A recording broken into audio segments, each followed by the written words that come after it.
मेरे प्यारे आत्मन, स्त्री जब प्यार छुपाती है तो वो सबसे ज्यादा खुद से लड़ती है, क्योंकि उसके भीतर हर दिन एक युद्ध चल रहा होता है। एक तरफ दिल होता है जो हर पल उस पुरुष के करीब जाना चाहता है, और दूसरी तरफ डर होता है जो उसे रोकता रहता है। डर ठुकरा दिए जाने का, डर गलत समझे जाने का, डर अपनी भावनाओं में हार जाने का। इसलिए वो अक्सर चुप हो जाती है। लेकिन ध्यान से सुनना, स्त्री की खामोशी हमेशा खाली नहीं होती। कई बार उसकी सबसे गहरी भावनाएं उसी खामोशी में छिपी होती हैं। और अगर तुम ध्यान से देखो तो समझ जाओगे कि कोई स्त्री तुम्हें बिना कहे भी बहुत गहराई से चाह सकती है। पहला संकेत, वो तुम्हें देखने लगेगी उस तरह जैसे कोई इंसान किसी किताब को नहीं, अपनी पूरी दुनिया को देखता है। ध्यान से समझना, जिस इंसान से हमें कोई मतलब ना हो उसे हम कभी इतनी गहराई से नहीं देखते। लेकिन जब स्त्री किसी पुरुष को दिल में जगह देने लगती है तो उसकी नजरें बदल जाती हैं। वो तुम्हें चुपचाप देखेगी, तुम बात कर रहे हो, पर वो तुम्हारे शब्दों से ज्यादा तुम्हारे चेहरे को महसूस कर रही होगी। तुम हंस रहे हो और वो तुम्हारी हंसी के पीछे छिपी थकान तक देख रही होगी। तुम सामान्य बने रहोगे, लेकिन उसकी आंखें तुम्हारे भीतर उतर चुकी होंगी। और सबसे अजीब बात जानते हो, कई बार तुम्हें लगेगा कि वो तुम्हें देखती ही नहीं, लेकिन सच ये होगा कि वो सबसे ज्यादा तुम्हें ही देख रही होती है, बस छुप कर। क्योंकि स्त्री जब प्रेम छुपाती है तो उसकी आंखें उसका सबसे बड़ा राज बन जाती हैं। दूसरा संकेत, वो तुम्हारी छोटी छोटी बातें याद रखने लगेगी। तुमने कब क्या कहा, किस दिन उदास थे, तुम्हें चाय कैसी पसंद है, तुम किस बात पर चुप हो जाते हो, ये सब बातें उसके भीतर जमा होने लगती हैं। और ध्यान से सुनना, इंसान सिर्फ उसी की बातें याद रखता है जो उसके दिल में जगह बना चुका हो। बाकी लोग समय के साथ धुंधले हो जाते हैं, लेकिन जिसे स्त्री चुपचाप चाहने लगे उसकी साधारण बातें भी उसके लिए खास बन जाती हैं। तुमने शायद महसूस किया होगा, कभी कभी कोई स्त्री तुम्हारी कही हुई महीनों पुरानी बात अचानक याद दिला देती है और तुम सोचने लगते हो, इसे ये बात अभी तक याद है। हाँ, क्योंकि जहां दिल जुड़ जाता है वहां यादें अपने आप गहरी हो जाती हैं। तीसरा संकेत, वो तुम्हारे सामने सामान्य रहने की कोशिश करेगी लेकिन रह नहीं पाएगी। तुम्हारे आते ही उसकी आवाज बदल जाएगी, कभी बहुत चुप हो जाएगी, कभी जरूरत से ज्यादा बोलने लगेगी, कभी आंखें मिलाने से बचेगी, कभी चोरी चोरी तुम्हें देखेगी। क्योंकि प्रेम मन को स्थिर नहीं रहने देता, और जिस इंसान के सामने दिल हारने लगे उसके सामने सामान्य रहना बहुत कठिन हो जाता है। ध्यान से समझना, अगर कोई स्त्री हर किसी के सामने सामान्य हो लेकिन तुम्हारे सामने बदल जाए तो उसके भीतर कुछ जरूर चल रहा है। चौथा संकेत, वो तुम्हारी चिंता करने लगेगी बिना किसी अधिकार के। तुम उदास दिखो तो उसका मन बेचैन हो जाएगा, तुम देर से उत्तर दो तो वो बार बार सोचने लगेगी सब ठीक है या नहीं। तुम थके हुए लगो तो वो पूछेगी इतने चुप क्यों हो। और शायद तुम्हें ये सब साधारण लगे, लेकिन ध्यान से सुनना, स्त्री हर किसी के लिए भीतर से परेशान नहीं होती। वो सिर्फ उसी इंसान की चिंता करती है जो धीरे धीरे उसके दिल में उतर चुका हो। और सबसे सुंदर बात जानते हो, वो अपनी चिंता को भी छुपाने की कोशिश करेगी। वो दिखाएगी जैसे उसे फर्क नहीं पड़ता, लेकिन भीतर तुम्हारी एक छोटी सी परेशानी भी उसे बेचैन कर देगी। पांचवा संकेत, वो तुम्हारे आसपास रहने के बहाने ढूंढेगी। कभी किसी काम का बहाना, कभी किसी सवाल का, कभी किसी छोटी सी जरूरत का, लेकिन सच में उसे सिर्फ तुम्हारे पास रहना अच्छा लगने लगेगा। क्योंकि प्रेम में इंसान को उस व्यक्ति की मौजूदगी भी सुकून देने लगती है। और ध्यान से सुनना, जब कोई स्त्री बिना कारण तुम्हारे आसपास रहने लगे तो समझ लेना उसका दिल तुम्हारे पास आने लगा है।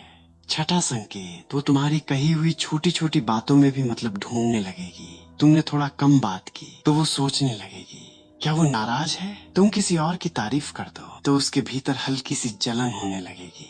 तुम अचानक दूर दूर रहने लगो तो वो पूरी रात सोच सकती है। क्यों?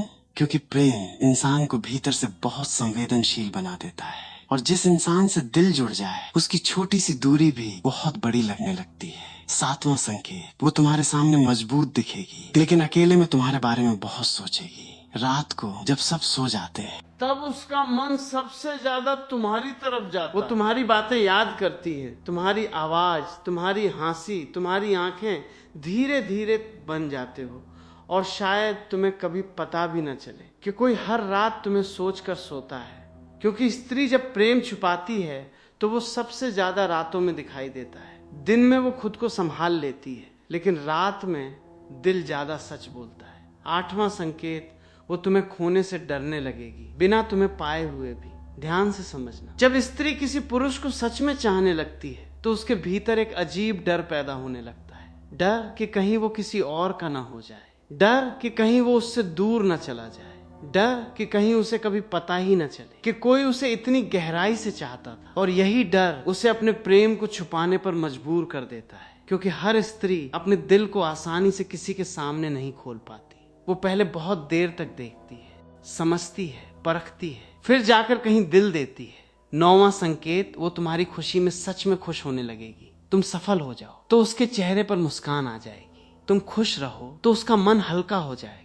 क्योंकि जहां सच्चा प्रेम होता है वहां इंसान दूसरे की खुशी में अपनी खुशी ढूंढने लगता है, और यही प्रेम की सबसे बड़ी पहचान है। स्वार्थ में इंसान सिर्फ खुद को देखता है, प्रेम में दूसरे इंसान की मुस्कान भी अपनी लगने लगती है। 10वां संकेत, वो तुम्हें कभी पूरी तरह भूल नहीं पाएगी, चाहे वो कितना भी सामान्य दिखे, चाहे वो कितना भी खुद को संभाले, लेकिन तुम्हारा नाम, तुम्हारी बातें, तुम्हारी मौजूदगी उसके भीतर कहीं ना कहीं बनी रहेगी। क्योंकि स्त्री जब चुपचाप प्रेम करती है तो वो प्रेम बहुत गहरा होता है। वो हर समय दिखता नहीं, लेकिन भीतर बहुत दूर तक उतर चुका होता है। और सबसे दर्दनाक बात जानते हो, कई बार स्त्री पूरी जिंदगी अपना प्रेम छुपाकर जी लेती है। वो कभी कह ही नहीं पाती जो उसके दिल में था। वो सामने मुस्कुराती रहती है, सामान्य बनी रहती है, लेकिन भीतर किसी एक इंसान का नाम सालों तक छुपा कर रखती है। और शायद दुनिया का सबसे गहरा प्रेम वही होता है जो कभी बोला ना गया हो, जो सिर्फ महसूस किया गया हो।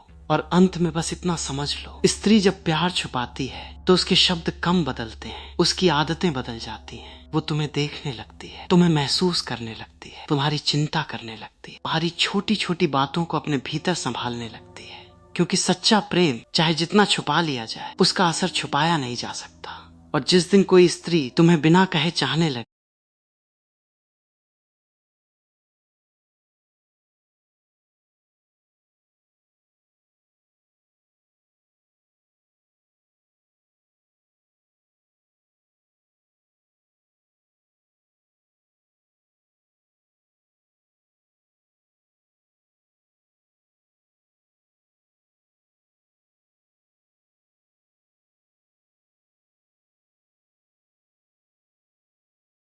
उस दिन उसकी खामोशी भी तुम्हारा नाम लेने लगती है।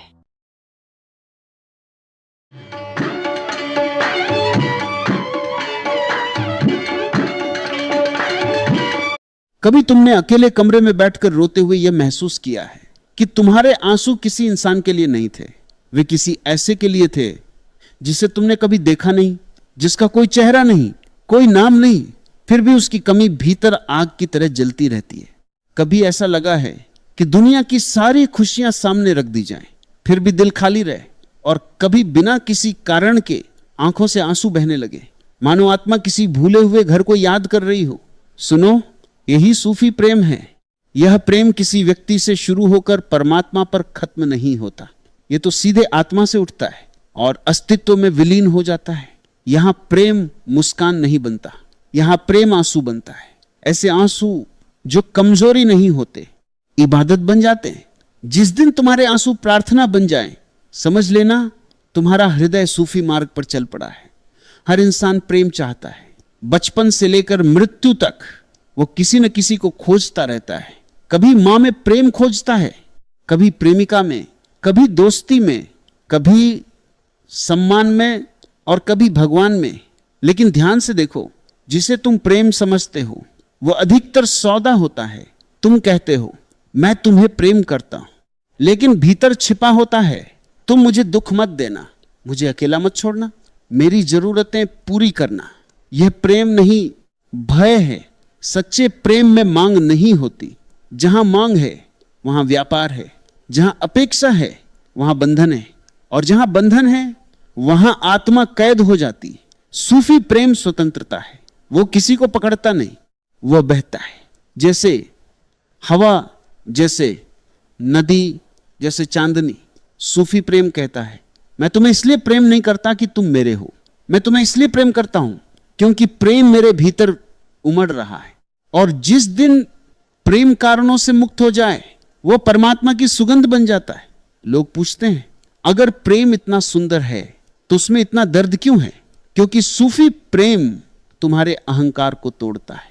अहंकार चाहता है नियंत्रण, वो चाहता है कि सब उसकी इच्छा से चले, लेकिन प्रेम समर्पण है और समर्पण अहंकार की मृत्यु है। इसीलिए जब प्रेम आता है तो भीतर युद्ध शुरू हो जाता है।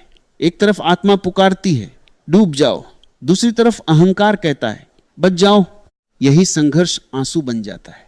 सूफी रोता है, लेकिन उसका रोना दुख नहीं होता, वह रोता है क्योंकि पहली बार उसे अपनी सीमाएं टूटती हुई महसूस होती है। वो रोता है क्योंकि पहली बार उसे समझ आता है कि वो अकेला नहीं है, कोई अदृश्य शक्ति उसे छू रही है। और जब परमात्मा की पहली छुअन आत्मा तक पहुंचती है तो शब्द खो जाते हैं, सिर्फ आंसू बचते हैं। दुनिया शब्दों में जीती है, सूफी मौन में जीता है। दुनिया समझाती है, सूफी महसूस करता है। जब हृदय सच में भर जाता है तो होंठ शांत हो जाते हैं, फिर आंखें बोलती हैं। इन आंसुओं को समझना आसान नहीं, क्योंकि ये किसी हार के आंसू नहीं होते, ये किसी बिछड़ने के आंसू नहीं होते, ये उस मिलन के आंसू हैं जो दिखाई नहीं देता, जैसे कोई भीतर उतर आया हो, जैसे आत्मा के सूखे रेगिस्तान में पहली बार बारिश हुई हो। तुमने देखा होगा कुछ लोग मंदिरों में जाकर भी खाली लौट आते हैं, और कुछ लोग एक पेड़ के नीचे बैठकर रो पड़ते हैं और उनका जीवन बदल जाता है। क्यों? क्योंकि परमात्मा स्थानों में नहीं मिलता, वह संवेदनशील हृदय में उतरता है। जहां हृदय पिघलता है वहीं इबादत जन्म लेती है। लोग समझते हैं प्रार्थना मतलब शब्द बोलना, मंत्र पढ़ना, हाथ जोड़ना, झुक जाना, लेकिन सच्ची प्रार्थना का शब्दों से कोई संबंध नहीं। अगर शब्दों से परमात्मा मिलता तो सबसे बड़े पंडित ही ज्ञानी होते, लेकिन इतिहास गवाह है परमात्मा अक्सर अनपढ़ लोगों के पास उतरा है, क्योंकि ज्ञान सिर में होता है और प्रेम हृदय में। सूफी कहता है प्रार्थना वह अवस्था है जहां तुम पूरी तरह टूट जाते हो, जहां तुम्हारे पास कुछ बचता ही नहीं, न अहंकार, न दवा, न पहचान।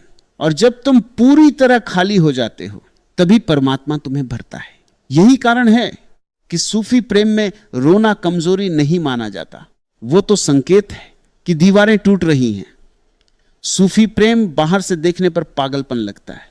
कोई नाच रहा है, कोई रो रहा है, कोई गीत गा रहा है, कोई मौन बैठा है। दुनिया पूछती है तुम्हें मिला क्या? सूफी मुस्कुराता है, क्योंकि जो मिला है उसे शब्दों में नहीं कहा जा सकता। दुनिया वस्तुएं खोजती है, सूफी अनुभव खोजता है। और याद रखना, जिस दिन प्रेम अनुभव बन जाए उस दिन धर्म जन्म लेता है। उससे पहले सब अभिनय है। तुम कितनी भी पूजा कर लो, अगर हृदय में प्रेम नहीं तो सब खाली है। और अगर हृदय प्रेम से भर गया तो तुम्हारा हर कदम इबादत है। चलना इबादत, सांस लेना इबादत, रोना इबादत, मुस्कुराना इबादत। फिर जीवन और धर्म अलग नहीं रहते। मनुष्य अकेलेपन से डरता है, इसलिए वह भीड़ में भागता है, रिश्तों में भागता है, शोर में भागता है। लेकिन सूफी अकेलेपन में उतरता है, क्योंकि वह जानता है भीड़ में तुम दूसरों को सुनते हो, अकेलेपन में तुम स्वयं को सुनते हो। और जिस दिन तुमने स्वयं को सुन लिया उसी दिन परमात्मा की आवाज सुनाई देने लगती है। ध्यान रखना, परमात्मा शोर में नहीं बोलता, वह मौन में फुसफुसाता है। लेकिन तुम्हारा मन इतना भरा हुआ है कि वह फुसफुसाहट सुनाई नहीं देती। सूफी इसलिए अकेला बैठता है ताकि भीतर की आवाज स्पष्ट हो सके। और जब भीतर पहली बार शांति उतरती है तो आंखों से आंसू बहते हैं, क्योंकि वर्षों बाद तुम स्वयं से मिले होते हो। दुनिया कहती है खुद को बचाओ, सूफी कहता है खुद को मिटाओ। बीज जब तक बीज बना रहता है वह सुरक्षित रहता है, लेकिन वह कभी वृक्ष नहीं बनता। वृक्ष बनने के लिए उसे मिट्टी में टूटना पड़ता है। इसी तरह आत्मा को खिलने के लिए अहंकार को टूटना पड़ता है। लेकिन अहंकार डरता है, उसे लगता है अगर मैं मिट गया तो क्या बचेगा। सूफी हंसता है और कहता है जो मिटता है वही बचता है। तुम्हारा झूठा व्यक्तित्व मिटेगा, लेकिन तुम्हारा असली अस्तित्व जन्म लेगा। और जब असली अस्तित्व जन्म लेता है तब प्रेम फूल बनकर खिलता है। फिर आंसू भी सुगंधित हो जाते हैं। ध्यान का अर्थ विचारों से लड़ना नहीं है, ध्यान का अर्थ है साक्षी होना। तुम अपने विचार नहीं हो, तुम अपने दुख नहीं हो, तुम अपने भय नहीं हो, तुम वह हो जो इन सबको देख रहा है।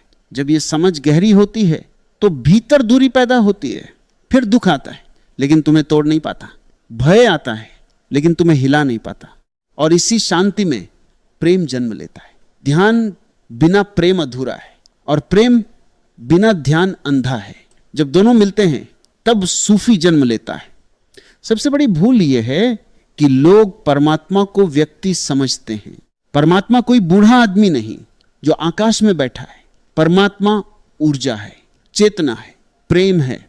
जब तुम गहरे प्रेम में उतरते हो तभी पहली बार उसका अनुभव होता है।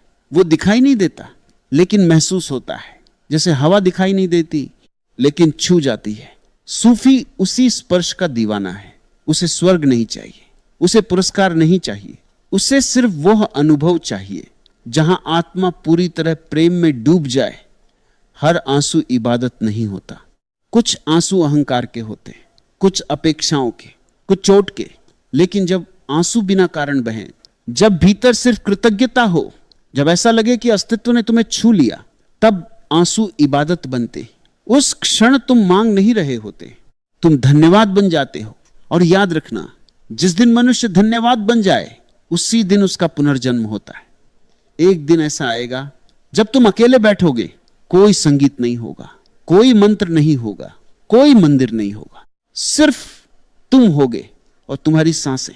और अचानक भीतर कुछ पिघलने लगेगा, आंखों से आंसू बहने लगेंगे। तुम समझ नहीं पाओगे क्यों, लेकिन उसी क्षण तुम्हारी आत्मा परमात्मा को छू रही होगी। उस दिन समझना तुम्हारी इबादत शुरू हुई है, क्योंकि सच्ची इबादत शब्दों से नहीं होती, वह हृदय के टूटने से होती है। और जिस हृदय में प्रेम का विस्फोट हो जाए वहां आंसू भी पूजा बन जाते हैं। यही सूफी प्रेम है, जहां इंसान मिट जाता है और सिर्फ प्रेम बचता है। और फिर धीरे धीरे एक दिन ऐसा आता है जब तुम्हें एहसास होता है कि तुम जिस परमात्मा को बाहर खोज रहे थे वह हमेशा भीतर ही बैठा था। तुम मंदिरों में भटके, मस्जिदों में झुके, तीर्थों में गए, ग्रंथों में डूबे, लेकिन जिसे पाना था वह तुम्हारी अपनी धड़कनों के पीछे छिपा था। सूफी इसी खोज का नाम है। वह कहता है खुद को इतना शांत कर लो कि भीतर बैठा प्रेम दिखाई देने लगे। लेकिन यह प्रेम आसान नहीं, यह तुम्हें पूरी तरह बदल देता है। यह तुम्हारे झूठ छीन लेता है, तुम्हारे मुखौटे गिरा देता है, तुम्हारा अहंकार तोड़ देता है। और जब सब टूट जाता है तब पहली बार तुम असली बनते हो। यही कारण है कि सूफी प्रेम में दर्द भी है और आनंद भी, आंसू भी है और नृत्य भी, मौन भी है और संगीत भी। क्योंकि यह प्रेम विरोधों को मिटा देता है। फिर जीवन वैसा नहीं रहता जैसा पहले था। अब हर चेहरा उसी का चेहरा लगता है, हर आवाज उसी की आवाज, हर फूल में वही खुशबू, हर सांस में वही उपस्थिति।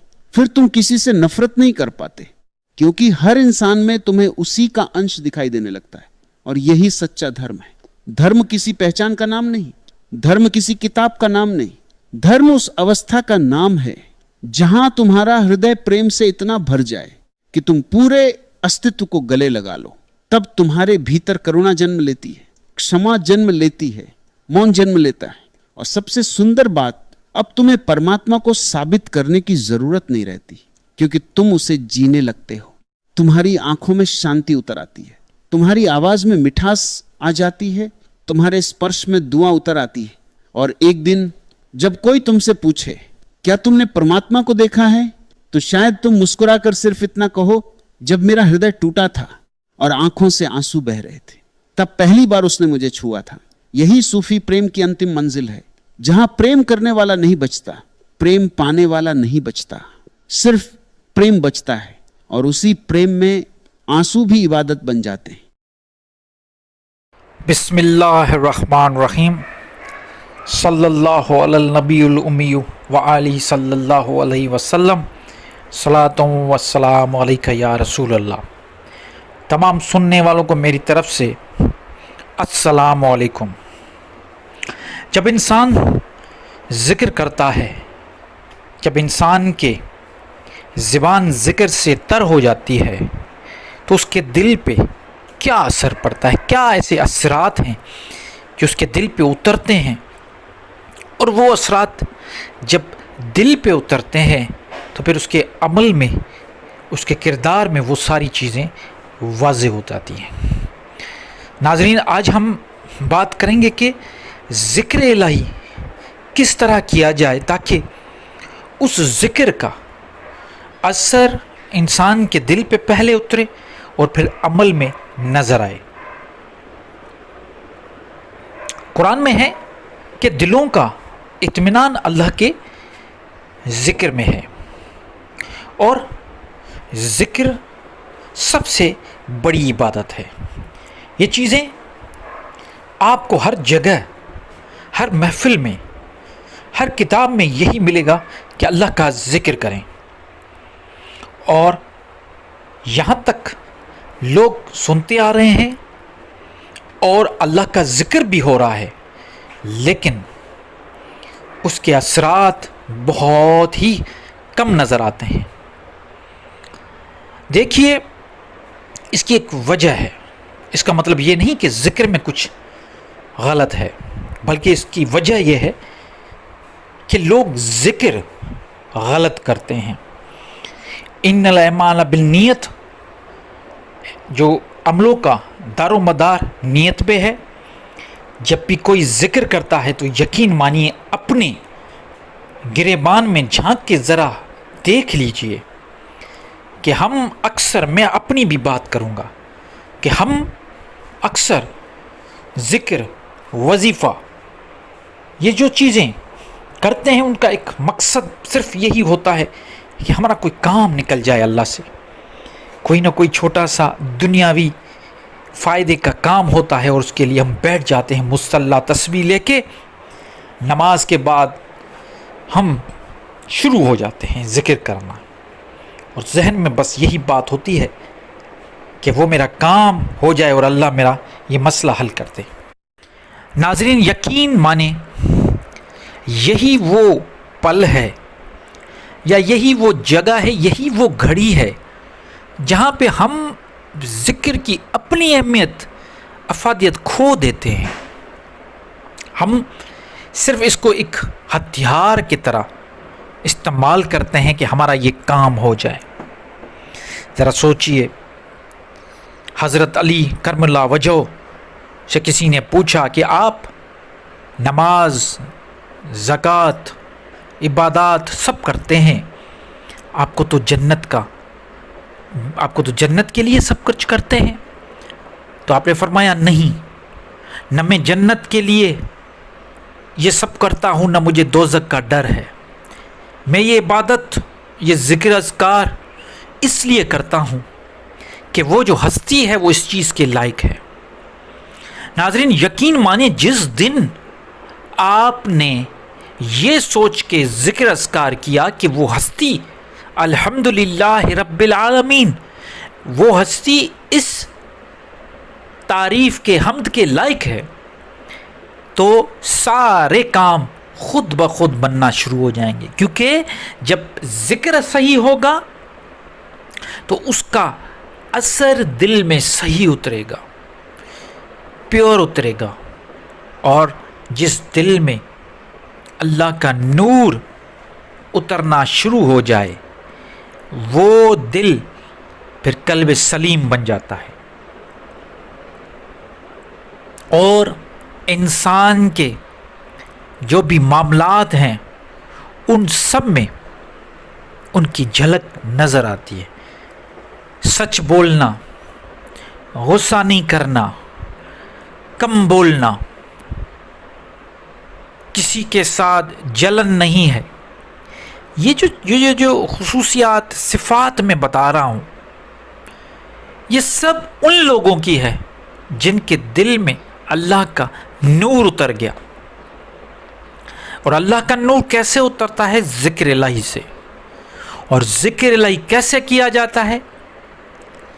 जैसे मैंने पहले अर्ज़ किया कि नाज़रीन, बस ये सोच लीजिए ज़िक्र करने से पहले कि वो रब, वो मालिक हकीकी, वो हस्ती इस ज़िक्र के लायक है, इस तारीफ़ के लायक है।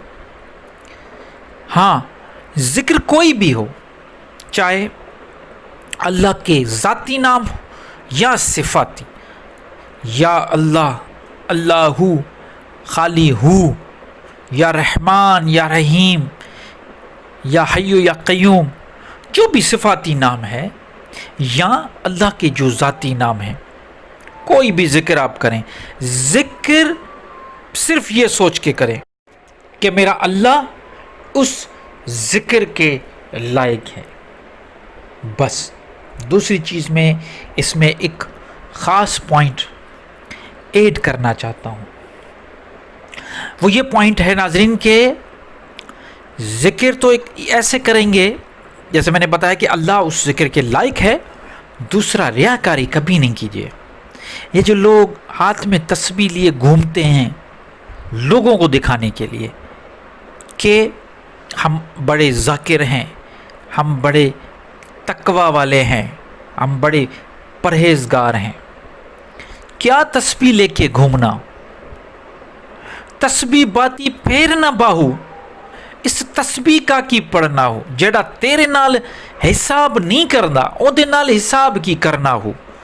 हज़रत सखी सुल्तान बाहू फरमाते हैं कि जो तुम्हारे साथ हिसाब नहीं करता, तुम उसके साथ हिसाब कर रहे हो तस्बीह लेके, तो ये काम ना करो, हिसाब किताब ना करो, ना ही रियाकारी करो। ये दो चीज़ें बड़ी बड़ी ख़तरनाक है। अपने आप को इन दोनों चीज़ों से बचाओ, रियाकारी से और किसी को दाना दाना गिन गिन के अल्लाह का नाम लिया तो क्या लिया, दाना दाना गिन गिन के अल्लाह का नाम लिया तो क्या लिया।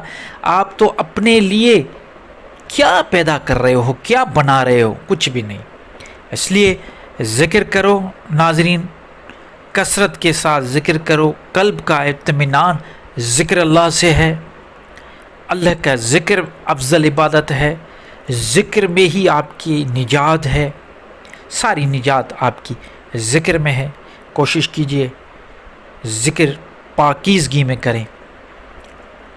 अल्लाहू का टाइप करके मैसेज कमेंट में लिख लीजिए। इंशाअल्लाह नेक्स्ट अगली किसी खूबसूरत वीडियो में आप खूबसूरत लोगों से मुलाकात होगी। तब तक के लिए मुझे इजाज़त दीजिए। अल्लाह निगहबान।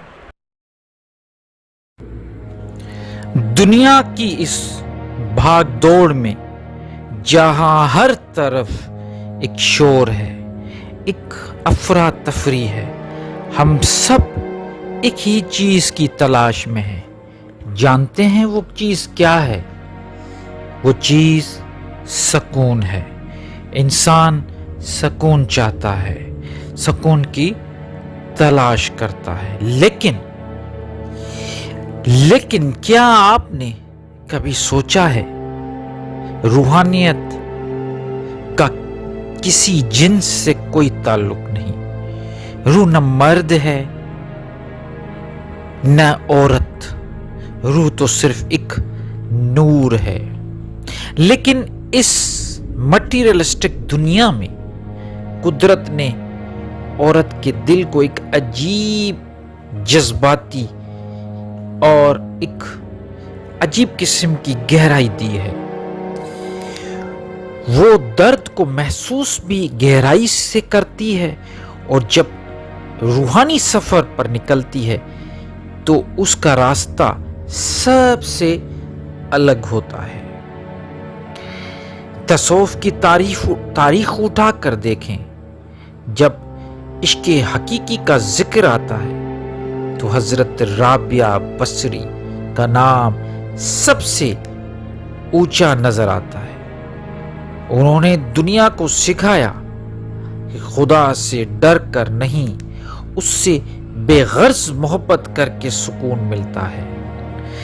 एक औरत जब माँ बनती है तो वो सिर्फ एक जिस्म को नहीं पालती, वो एक रूह की तरबियत करती है। वो इस दुनिया की पहली दस्तगाह है। इंसान जब पैदा होता है तो उसकी सबसे पहली दरसगाह कौन सी है? उसकी माँ की गोद। और किसी ने क्या खूब कहा था कि मुझे educated, give me A educated women, I will give you educated nation. क्योंकि पहली दरसगाह इंसान की वो अपनी माँ की होती है। अगर उसके अंदर सुकून और रूहानियत हो तो पूरी नस्ल रोशन हो जाती है। आज के दौर में जब हर रिश्ता, हर जज्बा बिखर रहा है, औरत का असली किरदार यह है कि वो अपने अंदर इस रूहानियत की शमा को बुझाने न दे, अपने अंदर के सुकून को पहचाने। क्योंकि जब एक औरत रूहानी तौर पर बेदार होती है तो वो पूरे घर को रोशन बना देती है। अगर हम तारीख उठाकर देखें तो रूहानियत और तसव्वुफ में औरत का किरदार चोटी पर नजर आता है। जैसा मैंने पहले अर्ज किया, हजरत राबिया बसरी रहमतुल्लाह अलैह, उनका नाम रूहानियत के ऊंचे तरीन मकाम में शुमार होता है। उन्होंने दुनिया को इश्क हकीकी अल्लाह से बेगर्ज मोहब्बत का वो सबक दिया जो आज तक तसव्वुफ की बुनियाद है। उनका ये किरदार दिखाते हैं कि एक औरत अपनी इबादत, रियाजत और गहरी रूहानी ताकत से मर्दों के लिए भी एक मिसाल है। आज के दौर में औरत का रूहानी किरदार क्या होना चाहिए? खुद की बेदारी, सेल्फ अवेकनिंग। दुनिया की भागदौड़ और स्ट्रेस के दरमियान औरत को चाहिए कि वो अपने अंदर के सुकून को ढूंढे। मेडिटेशन, मुराकबा, जिक्र और वो ऐसा वक्त गुजारे जिससे उसके लिए रूहानी सहूलतें पैदा हो। आज के डिजिटल दौर में औरत अपने ख्यालात, अपनी सोच और रूहानी तजर्बात को हिकमत के साथ दूसरों तक पहुंचाने का जरिया बन सकती है, चाहे वो तरबियत के जरिए हो या किसी बेहतरीन पैगाम के। औरत का असली रूहानी किरदार यह है कि वो इस मटीरियलिस्टिक दुनिया में इश्क, सुकून और रूहानियत की शमा को रोशन कर सके। औरत का सबसे बड़ा रूहानी किरदार एक माँ, बहन या शरीक हयात के रूप में होता है। वो एक पूरी नस्ल की रूहानी तरबियत करती है। अगर एक औरत रूहानी तौर पर बेदार है, स्पिरिचुअली अवेकेंड है, तो उसके हाथों परवान चढ़ने वाले बच्चों में खुद ब खुद सुकून, सच्चाई और रूहानियत की बुनियाद पड़ेगी। वो सिर्फ जिस्म को नहीं पालती, बल्कि औरत रूह की भी तरबियत करती है। औरत में कुदरती तौर पर दूसरों का दर्द महसूस करना, मोहब्बत और सब्र का मादा मर्द के मुकाबले में कहीं ज्यादा है। रूहानियत का सबसे पहला कदम ही दिल की जो सख्ती है और सुकून है, दिल नरम होना चाहिए। औरत अपनी इस कुदरती सलाहियत, क्योंकि औरत का जो दिल है वो नरम है दूसरों के लिए, इसलिए औरत की अपनी इस कुदरती सलाहियत के जरिए न सिर्फ अपने अंदर जल्द रूहानी तब्दीली ला सकती है, बल्कि वो अपने घर और माहौल में भी एक रूहानी सुकून, जिसे पीसफुल ऑरा कहा जाता है, वो पैदा कर सकती है। रूहानियत, स्पिरिचुअलिटी में औरत का किरदार हमेशा बहुत गहरा और बुनियादी तख्लीकी रहा है। तो इसलिए मैं हमेशा ये कहता हूं कि रूहानियत की कोई भी जिन्स नहीं। रूह जो है ये न मर्द है न औरत है, पर रूह एक नूर है। उस नूर को हर मर्द को और हर औरत को पहचानना है, लेकिन औरत ज्यादा सलाहियत रखती है उस नूर को पहचानने के लिए।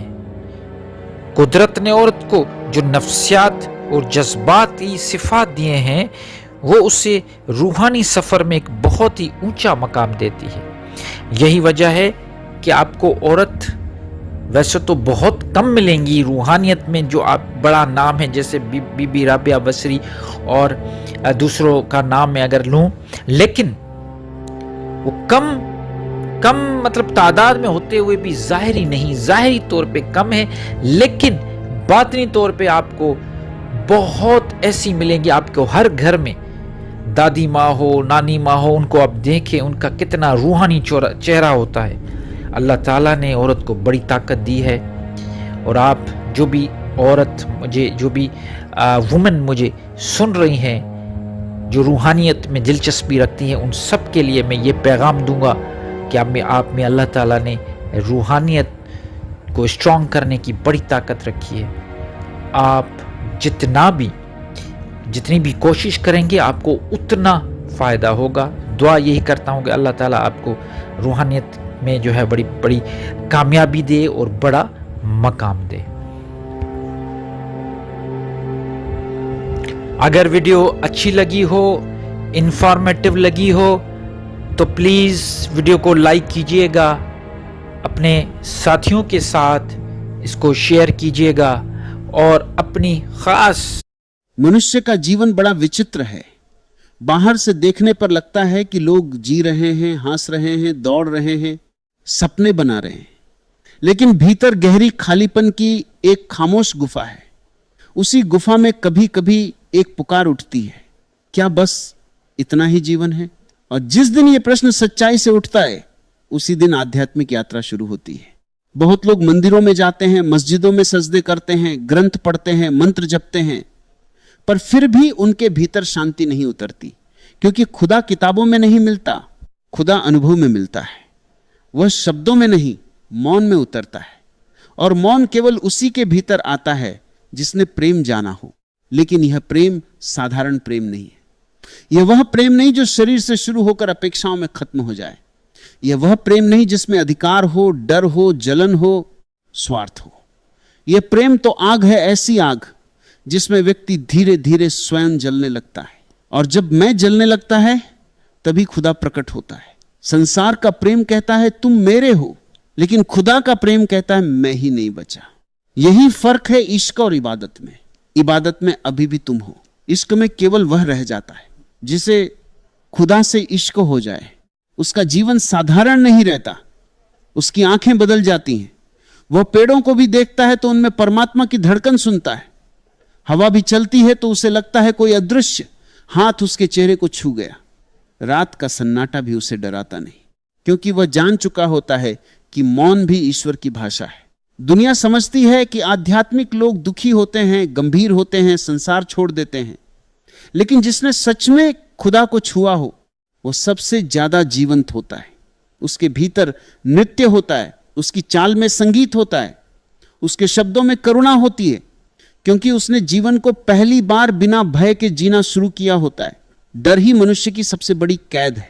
लोग प्रेम से नहीं डरते, टूट जाने से डरते हैं। लोग खुदा से नहीं डरते, मिट जाने से डरते हैं। और सच यही है, खुदा वहीं मिलता है जहां तुम मिटने को तैयार हो जाओ। बीज जब तक सुरक्षित रहता है तब तक बीज ही रहता है, लेकिन जिस दिन वह मिट्टी में गिरकर टूटने को तैयार हो जाता है, उसी दिन वृक्ष बनने की यात्रा शुरू होती है।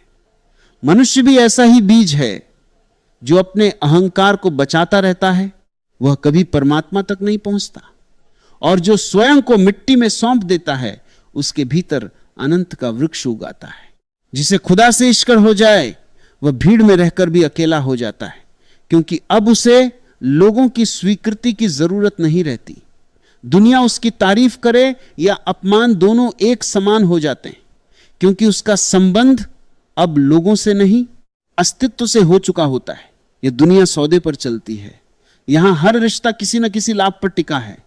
लोग कहते हैं मैं तुमसे प्रेम करता हूं, लेकिन भीतर कहीं ना कहीं कोई अपेक्षा छिपी होती है। और जहां अपेक्षा है वहां प्रेम नहीं हो सकता। प्रेम तो वही है जहां देने वाला भी गायब हो जाए। खुदा से इश्क का अर्थ है बिना शर्त बहना। जैसे नदी समुद्र की ओर बहती है, उसे पता नहीं समुद्र कहां है, लेकिन फिर भी वो चलती रहती है, उसे भरोसा है। श्रद्धा का अर्थ ही यही है, बिना प्रमाण के चल पड़ना। मन हमेशा प्रमाण मांगता है। मन कहता है पहले दिखाओ फिर विश्वास करूंगा, लेकिन प्रेम कहता है पहले विश्वास करूंगा तभी दिखाई देगा। यही कारण है कि बुद्धि कभी परमात्मा तक नहीं पहुंच सकती। बुद्धि गणित जानती है, रहस्य नहीं। बुद्धि तर्क जानती है, प्रेम नहीं। खुदा कोई सिद्धांत नहीं है जिसे समझ लिया जाए, वह तो अनुभव है जिसे केवल जिया जा सकता है। जब तक व्यक्ति सोचता रहता है वह द्वार के बाहर खड़ा रहता है, और जिस दिन सोच रुक जाती है उसी दिन भीतर का मंदिर खुलता है। ध्यान का अर्थ विचारों से लड़ना नहीं है। ध्यान का अर्थ है देखने की कला। विचार आ रहे हैं, जाने दो। भावनाएं उठ रही हैं, उठने दो। तुम केवल साक्षी बने रहो। धीरे धीरे एक दूरी पैदा होने लगेगी। तुम देखोगे कि विचार अलग हैं और तुम अलग हो। शरीर अलग है और तुम अलग हो। भावनाएं अलग हैं और तुम अलग हो। और जिस दिन यह अनुभव पूर्ण हो जाता है उसी दिन पहली बार तुम्हें अपने भीतर उस उपस्थिति का एहसास होता है जिसे लोग खुदा कहते हैं। वो कहीं बाहर नहीं बैठा, वो तुम्हारी सांसों में छिपा है, तुम्हारी धड़कनों में धड़क रहा है, तुम्हारी चेतना में जाग रहा है। लेकिन मनुष्य बाहर इतना भाग रहा है कि भीतर लौटने का समय ही नहीं बचा। धन चाहिए, सम्मान चाहिए, नाम चाहिए, लोगों की भीड़ चाहिए, और इस भागदौड़ में वह स्वयं को खो देता है। संसार बुरा नहीं है, लेकिन संसार में खो जाना अज्ञान है। कमल पानी में रहता है लेकिन भीगता नहीं। वैसे ही ज्ञानी संसार में रहता है, लेकिन संसार उसके भीतर नहीं रहता। जिसे खुदा से इश्क हो जाए उसके भीतर एक अद्भुत स्वतंत्रता जन्म लेती है। अब वह अकेले रहने से नहीं डरता, अब उसे मनोरंजन की जरूरत नहीं रहती, अब मौन बोझ नहीं लगता, क्योंकि वह जान चुका है कि अकेलापन और एकांत अलग बातें हैं। अकेलापन दुख है, एकांत आनंद है। अकेलापन तब होता है जब तुम स्वयं से भाग रहे हो। एकांत तब होता है जब तुम स्वयं में उतर रहे हो, और जो स्वयं में उतर गया वह परमात्मा में उतर गया। सूफियों ने कहा है, जिसे खोज रहे हो वह खोजने वाला ही है। तुम खुदा को बाहर ढूंढते हो जबकि वह तुम्हारे भीतर बैठा प्रतीक्षा कर रहा है। लेकिन भीतर जाने का रास्ता कठिन है, क्योंकि वहां तुम्हें अपने सारे मुखौटे उतारने पड़ेंगे। दुनिया के सामने हम कई चेहरे पहनते हैं, कहीं अच्छे बनने का अभिनय, कहीं धार्मिक दिखने का अभिनय, कहीं मजबूत दिखने का अभिनय। लेकिन खुदा अभिनय से नहीं मिलता, वह केवल सच्चाई से मिलता है। अगर तुम टूटे हुए हो तो टूटे हुए ही उसके सामने जाओ। अगर भीतर अंधेरा है तो अंधेरे को मत छुपाओ, क्योंकि जिस दिन तुम स्वयं को पूरी ईमानदारी से देख लोगे उसी दिन परिवर्तन शुरू हो जाएगा। मनुष्य की सबसे बड़ी समस्या यह नहीं कि वह पापी है, समस्या यह है कि वह झूठा है। वह स्वयं को जानना ही नहीं चाहता, और जिसने स्वयं को नहीं जाना वह परमात्मा को कैसे जानेगा। इसलिए आध्यात्मिक यात्रा का पहला कदम है स्वयं को देखना। क्रोध को देखो, वासना को देखो, लोभ को देखो, अहंकार को देखो, लेकिन बिना निंदा के, जैसे कोई वैज्ञानिक प्रयोग देखता है। सिर्फ देखो। धीरे धीरे देखने की रोशनी भीतर उतरने लगेगी, और जिस चीज पर चेतना की रोशनी पड़ती है वह बदलने लगती है। अंधेरा कभी हटाया नहीं जाता, सिर्फ दीपक जलाया जाता है। उसी तरह अज्ञान से लड़ना नहीं पड़ता, बस जागना पड़ता है। जिसे खुदा से इश्क हो जाए वह जीवन को समस्या नहीं मानता, उसके लिए जीवन उत्सव बन जाता है। वह छोटी छोटी बातों में आनंद खोज लेता है।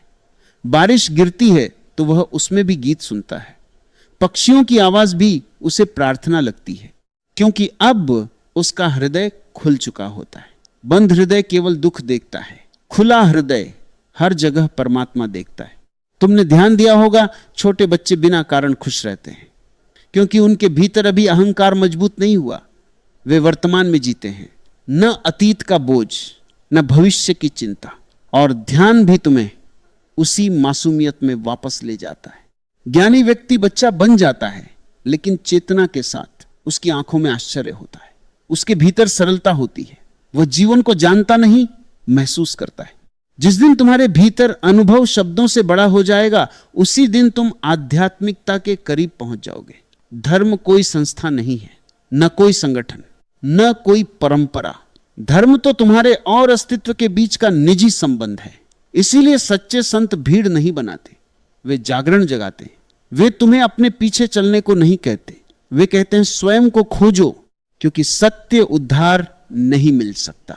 किसी और का अनुभव तुम्हारा अनुभव नहीं बन सकता। तुम लाख ग्रंथ पढ़ लो, लेकिन जब तक स्वयं भीतर नहीं उतरोगे सब ज्ञान बोझ बना रहेगा। आज दुनिया में जानकारी बहुत है, लेकिन ज्ञान नहीं। लोग शब्द जानते हैं, अनुभव नहीं। वे प्रेम की बातें करते हैं, लेकिन प्रेम में जलना नहीं जानते। वे ध्यान की बातें करते हैं लेकिन एक पल शांत नहीं बैठ सकते। और इसका कारण है मनुष्य ने बाहर की दुनिया को तो जीत लिया लेकिन भीतर की दुनिया से अनजान रह गया। जिसे खुदा से इश्क हो जाए उसकी सबसे बड़ी पहचान यह है कि उसके भीतर करुणा जन्म लेती है, क्योंकि जिसने स्वयं के भीतर परमात्मा को महसूस किया वह हर प्राणी में उसी प्रकाश को देखने लगता है। अब वह किसी से घृणा नहीं कर सकता। अब हिंसा असंभव हो जाती है। अब तुलना समाप्त हो जाती है, क्योंकि जहां तुलना है वहां अहंकार है, और जहां अहंकार है वहां प्रेम नहीं। प्रेम केवल विनम्र हृदय में खिलता है। विनम्रता का अर्थ स्वयं को छोटा समझना नहीं है।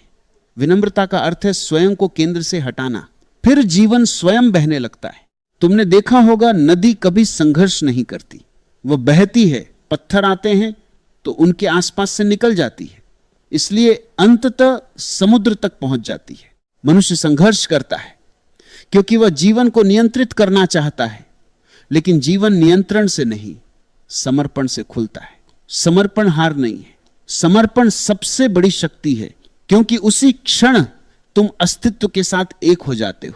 जिसे खुदा से इश्क हो जाए वह मृत्यु से भी नहीं डरता, क्योंकि उसने जीवन के उस आयाम को छू लिया होता है जो कभी मरता नहीं। शरीर बदलेगा, रूप बदलेगा, लेकिन चेतना शाश्वत है। मृत्यु केवल दरवाजा है, अंत नहीं। लेकिन जो कभी सच में जिया ही नहीं वही मृत्यु से डरता है। जीवन को पूरी तरह जी लो, हर क्षण को जागकर जी लो, प्रेम करो, ध्यान करो, मौन में उतर जाओ। फिर एक दिन अचानक तुम्हें महसूस होगा जिसे तुम खोज रहे थे वह हमेशा से तुम्हारे भीतर था। और उस दिन कोई घोषणा नहीं होगी, कोई चमत्कार नहीं होगा, बस भीतर गहरा मौन उतर आएगा। ऐसा मौन जिसमें पूरा अस्तित्व गूंजता है। तब तुम्हारी आंखों से आंसू बहेंगे, लेकिन दुख के नहीं, कृतज्ञता के। तब पहली बार समझ आएगा कि खुदा कोई व्यक्ति नहीं, एक उपस्थिति है, एक सुगंध, एक संगीत, एक अनंत प्रेम। और जिसे यह प्रेम छू जाए उसका जीवन फिर पहले जैसा नहीं रहता। वह चलते हुए भी प्रार्थना बन जाता है, उसकी सांसें भी इबादत हो जाती, उसका मौन भी गीत बन जाता है, क्योंकि अब वह अलग नहीं रहा। बूंद सागर में गिर चुकी है। और सबसे बड़ा रहस्य यही है, जब तक बूंद बची रहती है डर बना रहता है। जिस दिन बूंद मिटती है उसी दिन सागर प्रकट होता है। जिसे खुदा से इश्क हो जाए वह फिर दुनिया में रहता जरूर है, लेकिन दुनिया उसके भीतर। तुम जिस बात को यहां लेकर आए हो, अगर स्त्री सच में प्यार करती है तो ये चीजें कभी नहीं छुपाती। ये वाक्य सुनने में जितना सीधा लगता है, भीतर उतना ही जटिल और गहरा भ्रम छिपा हुआ है। क्योंकि प्रेम को अगर हम किसी नियम, किसी सूची या किसी व्यवहार की पहचान में बांधने लगे तो फिर प्रेम प्रेम नहीं रहता, वो एक सामाजिक अपेक्षा बन जाता है। और समाज की सबसे बड़ी बीमारी यही है कि वो हर चीज को परिभाषाओं में बंद करना चाहता है, ताकि जीवन की रहस्यात्मकता खत्म हो जाए और नियंत्रण बना रहे। लेकिन क्या प्रेम कभी नियंत्रित हो सकता है?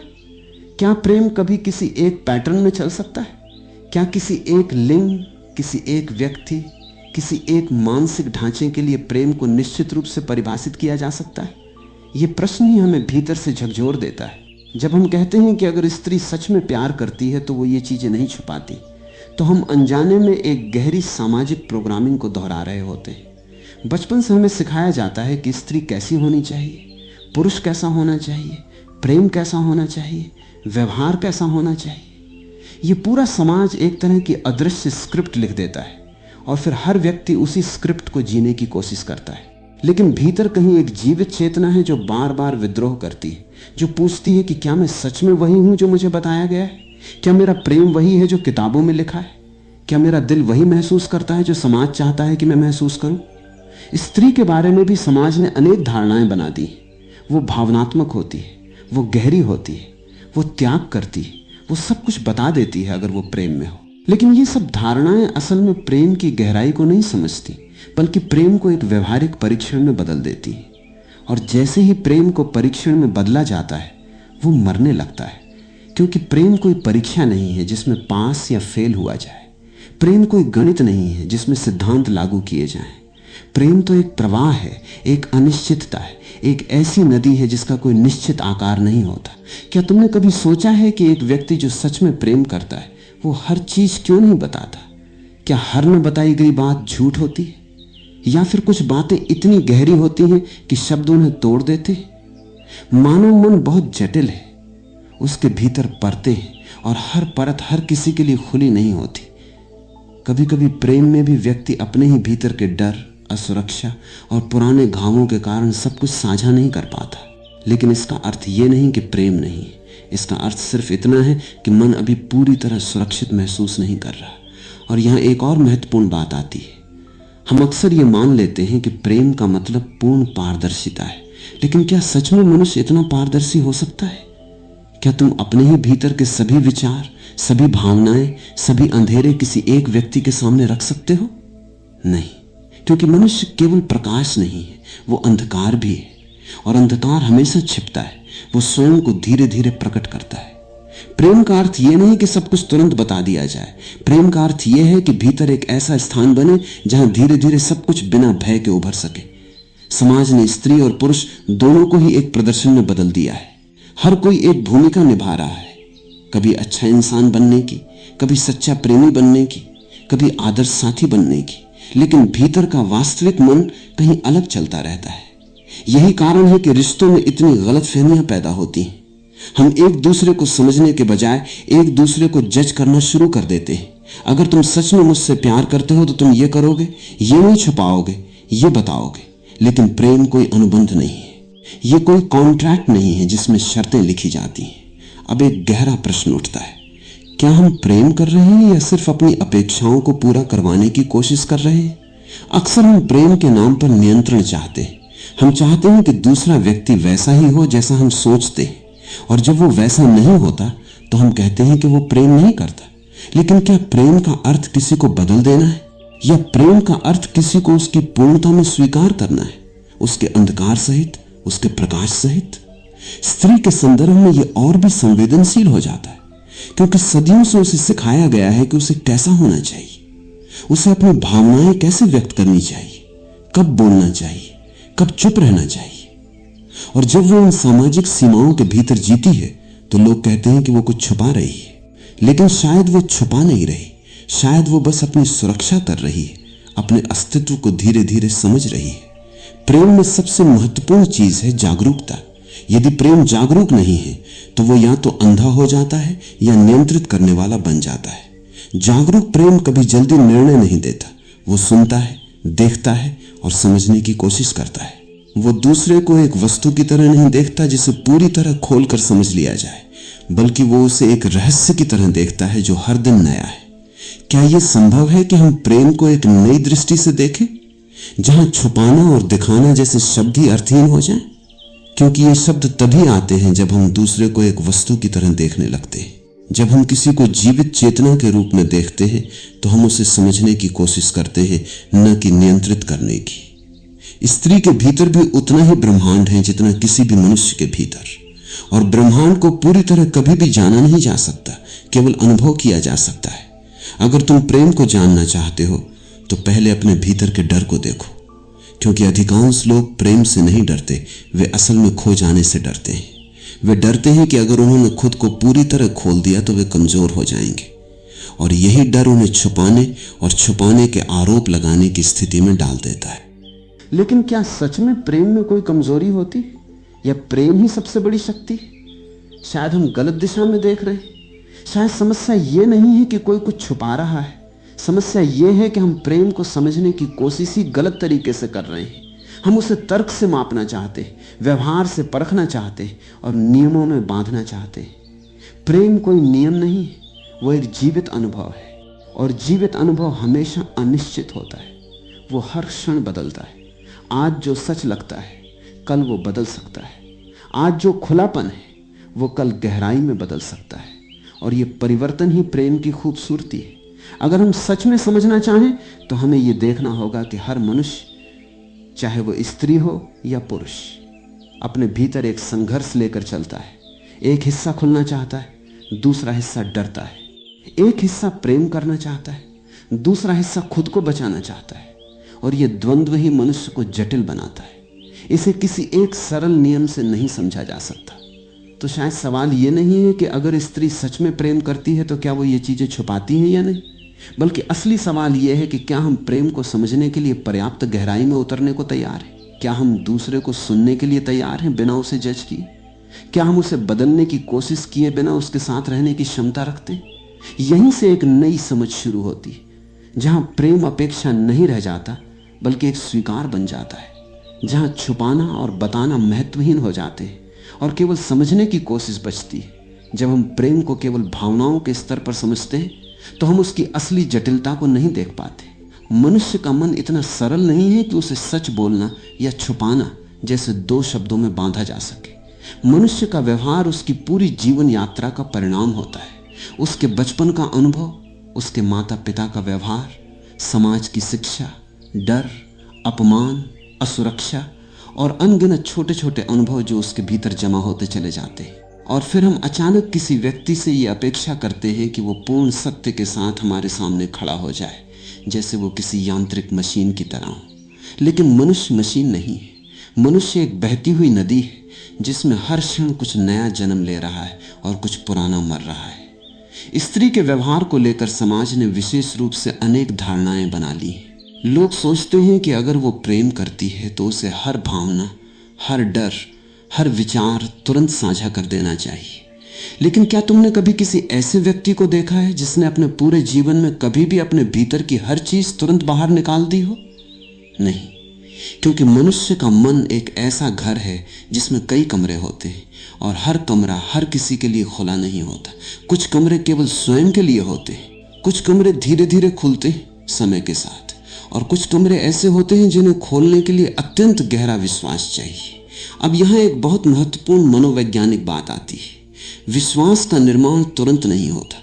समाज हमें यह भ्रम देता है कि प्रेम होते ही विश्वास भी तुरंत पैदा हो जाना चाहिए, लेकिन वास्तविकता इससे बिल्कुल अलग है। विश्वास एक धीमी प्रक्रिया है, जैसे किसी बीज का धीरे धीरे वृक्ष बनना।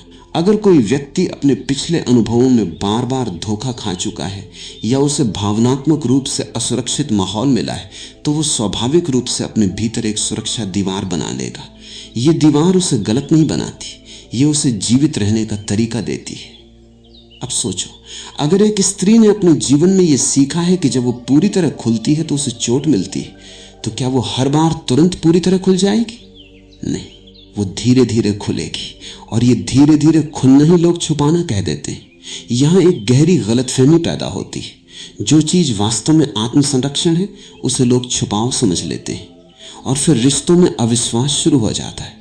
मानव मन की एक और जटिलता है, हम अक्सर दूसरों के व्यवहार को अपनी अपेक्षाओं के आईने से देखते हैं, न कि उनकी वास्तविकता से। उदाहरण के लिए, एक व्यक्ति सोचता है कि अगर कोई उसे प्रेम करता है तो वो हर बात बिना सोचे बता देगा, लेकिन यह अपेक्षा स्वयं एक मानसिक नियंत्रण है। ये प्रेम नहीं है, ये एक मानसिक ढांचा है जिसमें हम दूसरे को फिट करना चाहते हैं, और जब दूसरा व्यक्ति उस ढांचे में फिट नहीं होता तो हम उसे गलत मान लेते हैं। स्त्री और पुरुष दोनों के भीतर यह संघर्ष मौजूद है, लेकिन समाज ने स्त्री के ऊपर एक अतिरिक्त दबाव डाल दिया है। उसे हमेशा पारदर्शी होना चाहिए, हमेशा भावनात्मक रूप से उपलब्ध होना चाहिए, और हमेशा समझने योग्य होना चाहिए। लेकिन क्या यह संभव है? क्या कोई भी मनुष्य इतना सरल हो सकता है कि वो हर समय खुला और स्पष्ट रहे? नहीं, क्योंकि मनुष्य केवल भावना नहीं है, वो स्मृति भी है, वो अनुभव भी है, वो भय भी है, और वो अनिश्चितता भी है। अब थोड़ा और गहराई में चलते हैं। मनोविज्ञान कहता है कि हर व्यक्ति के भीतर एक सचेत मन और एक अचेतन मन होता है। सचेत मन वो है जो हम बोलते हैं, जो हम दिखाते हैं, लेकिन अचेतन मन वो है जो हमारे व्यवहार को वास्तविक रूप से नियंत्रित करता है। कई बार व्यक्ति स्वयं नहीं जानता कि वो किसी बात को क्यों नहीं बता पा रहा, उसे खुद भी स्पष्ट नहीं होता कि वो क्या महसूस कर रहा है। ऐसे में उससे पूर्ण पारदर्शिता की अपेक्षा करना स्वयं एक अव्यवहारिक मांग है।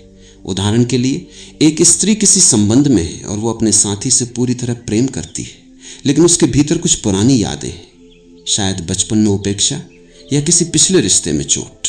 ये अनुभव उसके भीतर एक सूक्ष्म भय पैदा कर देते हैं। अब जब भी वो किसी संवेदनशील विषय पर बात करती है तो उसका अचेतन मन सक्रिय हो जाता है और उसे रोक देता है। वो जानती भी नहीं कि वो क्यों रुक रही है, और बाहर से देखने वाला व्यक्ति कह देता है वो कुछ छुपा रही है।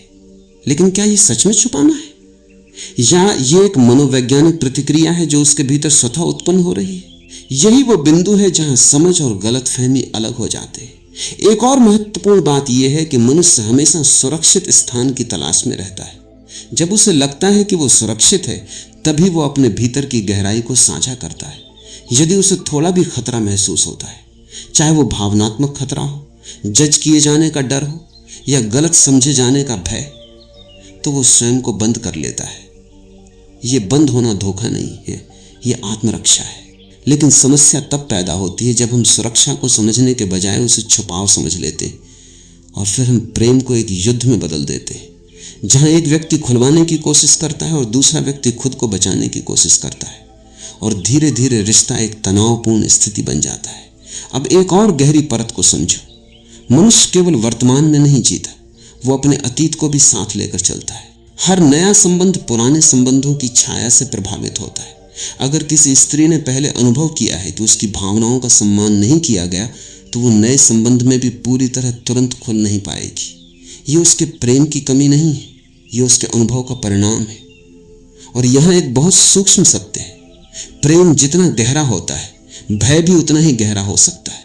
क्योंकि जितना अधिक कोई व्यक्ति किसी से जुड़ता है, उतना ही अधिक वो उसे खोने से डरता है, और ये डर कई बार उसे रोक देता है।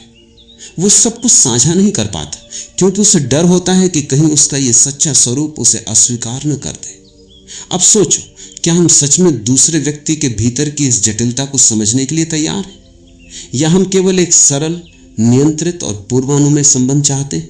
क्योंकि सच्चा प्रेम हमेशा अप्रत्याशित होता है, वो कभी भी पूरी तरह समझा नहीं जा सकता। समाज ने हमें यह सिखाया है कि संबंध सरल होने चाहिए, स्पष्ट नियम, स्पष्ट व्यवहार, स्पष्ट अपेक्षाएं।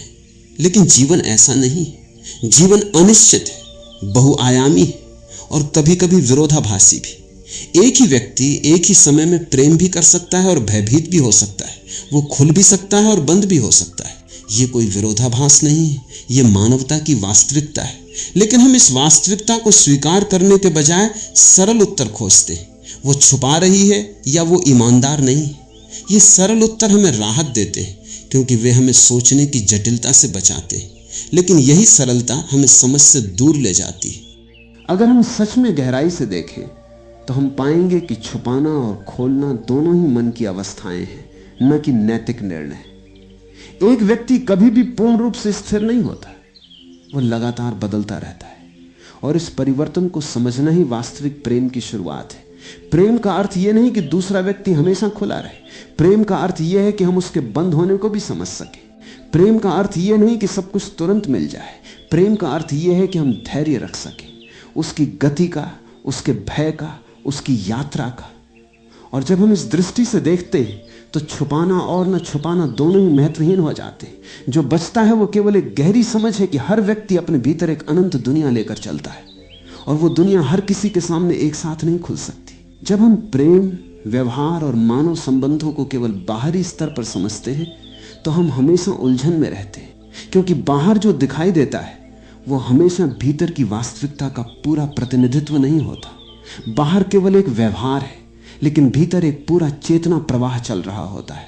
और यही वो बिंदु है जहां आध्यात्मिक दृष्टि की शुरुआत होती है। जब तक हम केवल मन और व्यवहार के स्तर पर जीते हैं, तब तक हम हमेशा दूसरों को जज करते रहेंगे। वो क्यों ऐसा है, वो क्यों वैसा नहीं है, वो क्यों छुपाता है, वो क्यों नहीं बताता। लेकिन जैसे ही हम थोड़ा गहराई में उतरते हैं, हमें समझ आता है कि मनुष्य केवल एक व्यवहार नहीं है, वो एक चेतना है। और चेतना को कभी भी पूरी तरह शब्दों में नहीं बांधा जा सकता। ध्यान का अर्थ ही यही है, अंदर देखने की क्षमता। लेकिन हम बाहर देखने के इतने आदी हो चुके हैं कि हमें भीतर देखने की आदत ही नहीं। जब कोई स्त्री या पुरुष किसी बात को नहीं बताता या अपने भीतर कुछ रखता है तो हमारा मन तुरंत प्रतिक्रिया करता है। लेकिन एक जागरूक व्यक्ति प्रतिक्रिया नहीं करता, वो निरीक्षण करता है। वो पूछता है, ये व्यवहार कहाँ से आ रहा है, इसका मूल क्या है, क्या ये सच में छुपाव है या ये किसी गहरे भय का परिणाम है। और ये पूछने की प्रक्रिया ही ध्यान है। ओशो कहते थे कि मनुष्य समस्या नहीं है, मनुष्य एक रहस्य है।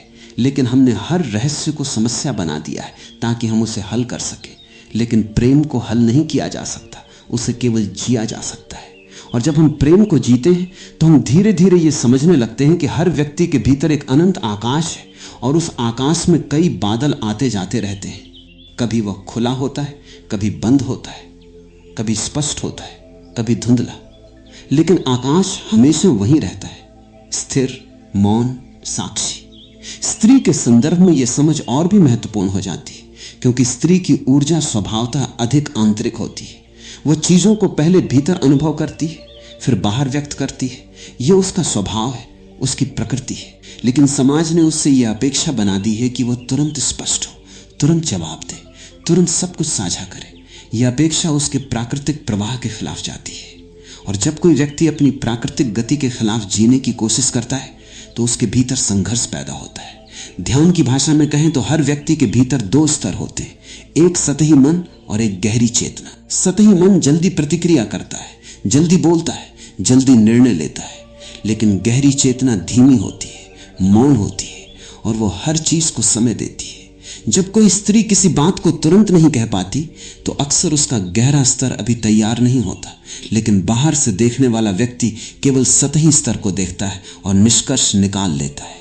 यही कारण है कि जागरूकता इतनी महत्वपूर्ण है। जागरूकता का अर्थ है देखना बिना निष्कर्ष के, सुनना बिना प्रतिक्रिया के, समझने की कोशिश करना बिना जजमेंट के। और यह सरल नहीं है, क्योंकि हमारा मन वर्षों से प्रतिक्रिया करने के लिए प्रशिक्षित हो चुका है। जैसे ही कोई व्यवहार दिखाई देता है, मन तुरंत लेबल लगाता है, सच्चा, झूठा, ईमानदार, छुपाने वाला। लेकिन ध्यान हमें सिखाता है कि पहले देखो, तुरंत मत जंप करो। अगर हम वास्तव में प्रेम को आध्यात्मिक दृष्टि से देखें तो हम पाएंगे कि प्रेम कोई संबंध नहीं है, वो एक अवस्था है। संबंध बदल सकते हैं, लोग बदल सकते हैं, व्यवहार बदल सकता है, लेकिन प्रेम एक आंतरिक स्थिति है जहां व्यक्ति बिना शर्त दूसरे को स्वीकार करता है। और यह स्वीकार केवल तब संभव है जब हम भीतर की यात्रा शुरू करते हैं। ध्यान में सबसे पहली बात यह समझ आती है कि मैं दूसरे को नहीं जान सकता जब तक मैं खुद को नहीं जानता, क्योंकि जो मैं अपने भीतर नहीं समझता वही मैं दूसरों पर प्रोजेक्ट करता हूं। अगर मेरे भीतर डर है तो मैं दूसरों के व्यवहार में डर देखूंगा। अगर मेरे भीतर नियंत्रण की इच्छा है तो मैं दूसरों के स्वतंत्र व्यवहार को भी संदेह की नजर से देखूंगा। और अगर मेरे भीतर असुरक्षा है तो मैं हर छुपी हुई चीज को खतरे की तरह देखूंगा। लेकिन जब व्यक्ति ध्यान में जाता है तो वो धीरे धीरे अपने भीतर की इन परतों को देखने लगता है। वो देखता है कि मैं क्यों जल्दी निष्कर्ष निकालता हूं, मैं क्यों दूसरों पर शक करता हूं, मैं क्यों चाहता हूं कि सब कुछ तुरंत स्पष्ट हो जाए। और जैसे ही ये आत्मनिरीक्षण शुरू होता है, बाहर की दुनिया बदलने लगती है, क्योंकि अब वह दूसरों को पुराने नजरिए से नहीं देख रहा, वह उन्हें अधिक गहराई से देख रहा है। ध्यान का एक और महत्वपूर्ण पहलू है स्वीकार। लेकिन यह स्वीकार कोई निष्क्रियता नहीं है, यह गहरी समझ है कि जीवन हमेशा सरल नहीं होता। हर व्यक्ति के भीतर कई विरोधाभास होते हैं। कोई भी व्यक्ति पूरी तरह खुला या पूरी तरह बंद नहीं होता। हर व्यक्ति एक मिश्रण है, प्रेम और भय का, सत्य और असत्य का, स्पष्टता और धुंध का। जब हम ये स्वीकार कर लेते हैं तो छुपाना जैसा शब्द अपना अर्थ खो देता है, क्योंकि अब हम इसे नैतिक श्रेणी में नहीं देख रहे, हम इसे एक प्राकृतिक प्रक्रिया के रूप में देख रहे हैं। जैसे मौसम बदलता है वैसे ही मन की अवस्थाएं भी बदलती हैं। कभी खुलापन होता है, कभी संकोच, कभी स्पष्टता होती है, कभी अस्पष्टता, और ये सब जीवन का हिस्सा है। ध्यान हमें यह भी सिखाता है कि हर व्यक्ति अपने भीतर एक अकेलापन लेकर चलता है, और ये अकेलापन ही कई बार उसे अपने वास्तविक भावों को तुरंत साझा करने से रोकता है। वो देखना चाहता है कि क्या सामने वाला वास्तव में सुरक्षित स्थान है या नहीं। ये परीक्षण जानबूझकर नहीं होता, ये स्वाभाविक होता है। चेतना हमेशा सुरक्षा की तलाश करती है, और जब हम इस गहराई को समझते हैं तो हम पाते हैं कि प्रश्न बदल जाते हैं। अब प्रश्न ये नहीं रहता कि वो क्यों नहीं बता रहे, बल्कि प्रश्न ये बन जाता है कि मैं कितना उपस्थित हूं कि कोई मेरे सामने खुल सके। ये बहुत बड़ा बदलाव है। पहले हम दूसरे को बदलना चाहते थे, अब हम स्वयं की उपस्थिति को समझने लगते हैं। अगर हम सच में गए, ध्यान में एक और महत्वपूर्ण बोध होता है, मौन का। जब मन शांत होता है तो हमें समझ आता है कि बहुत सारी बातें शब्दों में नहीं कही जा सकती, कुछ अनुभव केवल महसूस किए जा सकते हैं। और कई बार स्त्री या पुरुष किसी बात को इसलिए नहीं बताता क्योंकि वो अभी शब्दों में नहीं है, वो केवल एक अनुभव है, और अनुभव को जबरदस्ती शब्दों में डालना उसे कमजोर कर देता है। इसलिए गहरे संबंधों में सबसे महत्वपूर्ण चीज है स्थान देना। स्थान देना कि दूसरा व्यक्ति अपनी गति से खुल सके, अपनी गति से समझ सके, अपनी गति से साझा कर सके। यह स्थान ही प्रेम का वास्तविक स्वरूप है, जहां कोई दबाव नहीं है, कोई अपेक्षा नहीं है, केवल उपस्थिति है। और जब हम ध्यान की इस दृष्टि से देखते हैं तो हमें समझ आता है कि जीवन में कोई छुपाने वाला या सच्चा बोलने वाला नहीं होता, केवल जागरूकता और अचेतना होती है। जितना अधिक कोई व्यक्ति जागरूक होता है उतना ही वह सहज रूप से साझा करता है, और जितना अधिक वह भय में होता है उतना ही वह भीतर जाता है। लेकिन दोनों ही स्थितियां दोष नहीं है, वे केवल अवस्थाएं हैं। ध्यान हमें इस सरल लेकिन गहरे सत्य तक ले जाता है कि जीवन को बदलने की आवश्यकता नहीं है, उसे समझने की आवश्यकता है। और जब समझ गहरी होती है तो शिकायतें समाप्त हो जाती हैं, क्योंकि अब हम किसी को गलत नहीं देख रहे, हम बस उसे एक जीवित चेतना के रूप में देख रहे हैं जो अपनी यात्रा पर है, जैसे हम अपनी यात्रा पर हैं। जब हम मानव संबंधों, प्रेम और व्यवहार को गहराई से देखना शुरू करते हैं तो एक समय ऐसा आता है जहां सारे उत्तर टूटने लगते हैं और केवल प्रश्न बच जाते हैं। और यही वो बिंदु है जहां मनुष्य या तो और अधिक उलझ जाता है या फिर पहली बार वास्तव में जागने लगता है, क्योंकि प्रश्नों का जन्म ही जागरूकता की शुरुआत है। लेकिन दुर्भाग्य यह है कि अधिकांश लोग प्रश्नों से भागते हैं। वे तुरंत उत्तर चाहते हैं, तुरंत निष्कर्ष चाहते हैं, तुरंत निर्णय चाहते हैं। लेकिन जीवन इतना सरल नहीं है कि उसे किसी एक उत्तर में बंद किया जा सके। अब जरा उन प्रश्नों को देखो जो हमने पिछले विचारों से उठाए हैं। क्या कोई व्यक्ति सच में सब कुछ तुरंत बता सकता है? क्या प्रेम का अर्थ पूर्ण पारदर्शिता है? क्या छुपाना हमेशा झूठ है? क्या मौन हमेशा धोखा है? या फिर ये सब हमारे भीतर की असुरक्षा का प्रतिबिंब है? ये प्रश्न साधारण नहीं है, ये सीधे सीधे हमारे मन की संरचना को चुनौती देते हैं। और यही वो जगह है जहां सामान्य मन असहज हो जाता है, क्योंकि सामान्य मन हमेशा निश्चितता चाहता है। उसे चाहिए कि हर चीज साफ हो, ये सही है, ये गलत है, ये प्रेम है, ये प्रेम नहीं है, ये सच्चा है, ये झूठा है। लेकिन जीवन कभी भी इतना काला सफेद नहीं होता। जीवन हमेशा ग्रे होता है, हमेशा बहुआयामी होता है। और जो मनुष्य इस बहुआयामीता को स्वीकार नहीं कर पाता वो हमेशा संघर्ष में रहता है। अब एक गहरा प्रश्न उठाओ, क्या हम सच में प्रेम कर रहे हैं या हम केवल अपने भीतर की असुरक्षा को शांत करने की कोशिश कर रहे हैं? क्योंकि कई बार हम जिसे प्रेम कहते हैं वो वास्तव में नियंत्रण की इच्छा होती है। हम चाहते हैं कि दूसरा व्यक्ति वैसा ही हो जैसा हम चाहते हैं, ताकि हमें सुरक्षित महसूस हो। और जैसे ही वो व्यक्ति थोड़ा भी अलग व्यवहार करता है हम उसे छुपाने वाला या असत्य कह देते हैं। लेकिन क्या ये न्याय है या ये केवल हमारे डर का प्रक्षेपण है? अब जरा ध्यान से देखो, जब हम कहते हैं अगर वो सच में प्रेम करता करती है तो ये नहीं छुपाएगा, तो हम वास्तव में एक शर्त लगा रहे हैं। और जहां शर्त होती है वहां प्रेम नहीं होता, वहां सौदा होता है। प्रेम शर्त नहीं रखता, प्रेम समझने की कोशिश करता है, प्रेम पूछता है, आरोप नहीं लगाता। लेकिन मनुष्य का अहंकार आरोप लगाना ज्यादा आसान समझता है, क्योंकि आरोप लगाने से उसे खुद को सही साबित करने का अवसर मिलता है। अब एक और गहरा सवाल, क्या हम दूसरे को वास्तव में जानना चाहते हैं या हम सिर्फ उसे अपने ढांचे में फिट करना चाहते हैं? क्योंकि जानने और नियंत्रित करने में बहुत बड़ा अंतर है।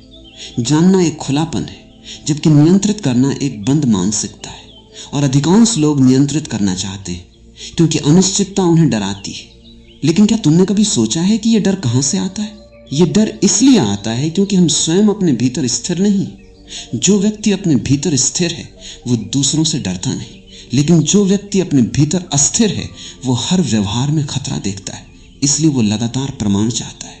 तुम मुझे प्यार करते हो तो ये करो, ये बताओ, ये मत छुपाओ। लेकिन ये प्रमाण की मांग प्रेम को मार देती है, क्योंकि प्रेम कोई गणितीय सिद्धांत नहीं है जिसे सिद्ध किया जाए। प्रेम एक अनुभव है जिसे जिया जाता है।